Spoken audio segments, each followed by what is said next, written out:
10월 마지막 주일은 대부분의 교회가 종교개혁 주일로 지킵니다. 이와 관련해서 최근 대한민국 원로의회에서 한국교회 회개를 촉구하는 기자회견을 가졌는데요. 오늘 스튜디오에 대한민국 원로의회 의장 김상복 목사 모시고 이야기 나눠보도록 하겠습니다. 목사님 안녕하십니까? 안녕하세요. 네. 앞서 말씀을 드린 것처럼 10월 마지막 주가 종교개혁 주일인데 이 종교개혁 주일이란 뭐라고 생각을 하면 될까요? 1517년에 네. 이제 기독교가 많이 타락했을 때 마틴 루터 목사님이 종교개혁을 시작을 했거든요. 할 때 95개의 항목을 제시를 했어요. 네. 근데 그 95개 항목이라는 것은 기독교가 또 그 사회가 그 국가가 어디에서 잘못됐는지를 지적하고 그걸 바꿔서 새로운 세계를 만들어야 된다는 거거든요. 근데 그 맨 첫 번째가 회개예요. 네. 회개라는 것은 잘못된 것이 있다, 고쳐야 될 것이 있다. 그러니까 그것을 하나님 앞에 고백하고 하나님으로부터 용서를 받고 그리고 한 항목씩 우리가 바꿔가자. 이제 그런 게 시작된 게 이제 10월 마지막 주일이니까 네. 마지막 주일을 전 세계가 종교 개혁 주일로 지키고 있죠. 그럼 원로 목사에서 지금 회개를 촉구하셨잖아요. 이것도 뭐 같은 의미라고 보면 되겠습니까? 어떤? 전 세계 가운데 우리만 지금 통일이 안 돼 있고 예.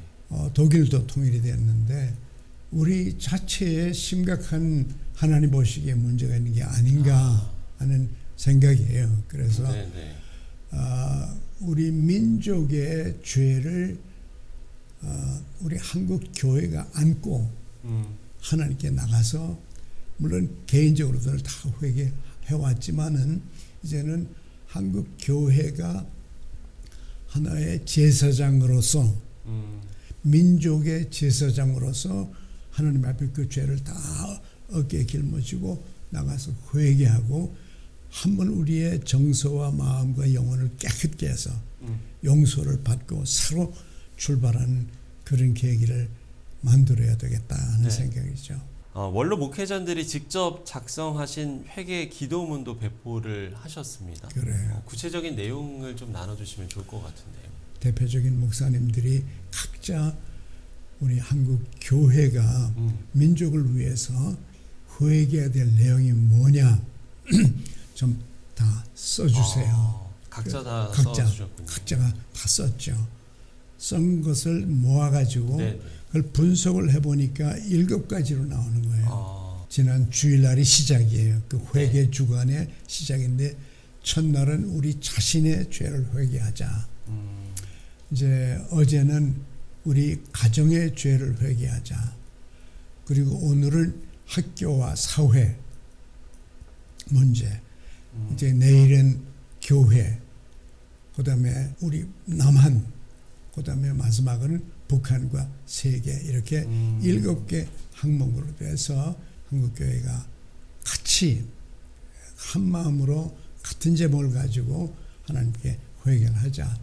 이렇게 조직을 한 것이죠. 자, 회개 기도문의 내용도 저희가 좀 짚어봤고요. 요즘 나라 안팎을 살펴볼 때 정말 안타까운 일들이 너무 많이 일어나고 있어서 뭐 많은 성도들 또 뭐 목회자분들도 그렇고요. 정말 염려하시는 분들이 많을 것 같다라는 생각이 드는데요.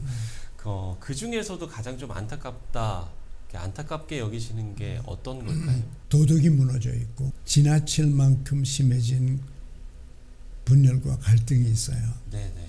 이거는 우리 국가를 위해서 위험한 일이거든요. 물론 의견이 다를 수는 있어요. 또 정당이 다를 수도 있어요. 생각이 다를 수도 있지만은 그 다른 것들이 서로 모여서 보다 나은 제3의 해결점을 찾아서 나라와 백성을 더 증진시키는 이렇게 가야 되는데 국가나 국민을 생각하는 것 같지가 않고 모두가 다 자기 그룹들, 자기 생각들을 가지고 그냥 다툰다는 것밖에 어떤 때는 꼬투리 잡는다거나 그래서 사회적 분위기가 어두워지고 갈등이 있고 속상하고 이런 모습이 계속 있는 거예요. 우리나라에. 그래서 이런 문제를 놓고 참 하나님 앞에 우리가 회개하고 그분들이 회개는 안 할 수 있어요. 그러나 한국 교회가 한국 민족의 제사장이니까 하나님께서 우리를 구원하셔서 우리를 왕과 같은 제사장으로 만들어줬다고 그랬어요. 그러면 이런 문제들, 심각한 문제들을 누가 안고 하나님 앞에 나가서 고백을 하고 용서를 구하고 새롭게 되고자 하는 그런 일을 누가 할 거냐. 결국은 한국 교회가 하나가 돼서 이런 회개 운동을 먼저 한 마음으로 같은 제목을 가지고 하는 것이 중요하다 이런 생각을 하는 거죠. 이 한국 사회도 이렇습니다만 우리가 나라 밖 상황도 녹록치 않지 않습니까? 뭐 지금 최근에는 또 이스라엘과 또 하마스 간에 그래서 뭐 신중동 전쟁이 다시 본격화되는 게 아니냐 이런 좀 관측이나 분석까지도 나오고 있는 상황이거든요. 이런 전쟁이 나타나면 전 세계가 몸살을 앓잖아요. 그러니까요. 그 전쟁 때문에 경제적인 파탄들이 전 세계로 물가가 올라가고 그 전 세계 한두 곳에 전쟁이 심하게 나타나면서 온 세계가 큰 몸살을 앓고 고통을 겪거든요. 네. 근데 이 전쟁이라는 것이 정치인들의 욕심에서 나오는 거예요. 정치인들의 잘못된 생각 때문에 결국 전쟁이 나기 때문에 우리가 기도할 때 하나님께서 그들에게 평화를 주시도록 마음에 평화를 주셔서 전쟁을 끝이도록 지금 우크라이나 러시아 같은 경우에 우크라이나 러시아는 절대로 러시아가 이기면 안 됩니다. 힘을 가지고 약한 나라를 침략해서 이겼다. 근데 아무렇지도 않다. 이거는 용납할 수가 없어요. 그래서 반드시 러시아의 그 침략 전쟁이 져야 됩니다. 만약에 이기면 중국이 무력으로 해서 이겼더니 아무렇지도 않구나. 우리도 하자. 그리고 이제 대만을 또 좀 할 거라고. 무력으로 하니까 그건 또 될 거라고. 뭐 조그마한 대만이니까. 그러면 러시아와 중국이 무력으로 해서 이겼다. 이 두 개가 이겼다고 할 때 이 러시아와 중국과 또 하나가 있어요. 북한이. 무력으로 하면 이기는구나. 이기고 나면 그만이구나. 이런 잘못된 세계적인 경향이 생길 거라고요. 그러면 러시아하고 중국하고 북한이 힘을 합해가지고 이제 하나 남은 남한을 때리자.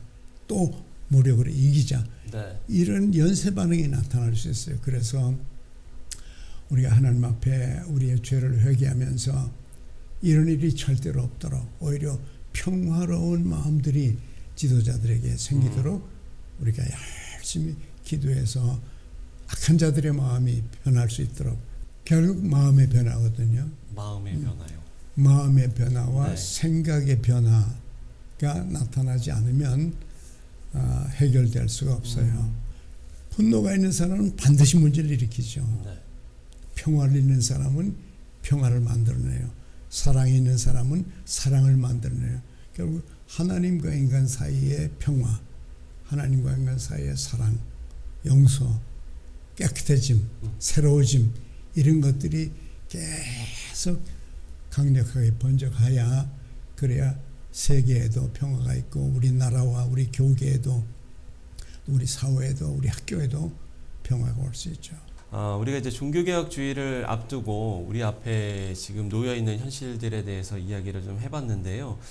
끝으로 어떤 마음으로 이 주간 그리고 종교개혁주의를 함께하면 좋을지 우리 한국교회와 성도들에게 권면의 말씀을 해주시면서 오늘 대담을 마무리 짓도록 하겠습니다. 우리 민족의 제사장은 한국 교회예요. 네. 한국 교회가 제사장인데 1년에 한 번씩 대제사장이 그 장막에 들어가서 온 민족과 국가의 죄를 대제사장이 짊어지고는 1년에 한 번 들어가거든요. 들어가서 피를 흘리고 피를 뿌리고 하나님 앞에 죄를 고백해요.